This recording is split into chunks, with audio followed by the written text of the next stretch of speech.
അപ്സരസുകൾ ചേർന്നിരുന്ന മന്ദാരസൂനത്താൽ പുഷ്പവൃഷ്ടി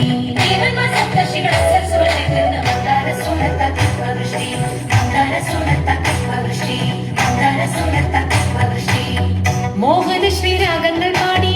ജതിപദ വിന്യാസമാടി മോഹന ശ്രീരാഗങ്ങൾ പാടി ജതിപദ വിന്യാസമാടി രാജന്റെ നാട്യഗ്രഹം ഇപ്പോൾ ശ്രീ പാർവതിയുടെ ലാസ്യഭാവം ശ്രീ പാർവതിയുടെ ലാസ്യഭാവം ശിവനാഥനാരീശ്വരൻ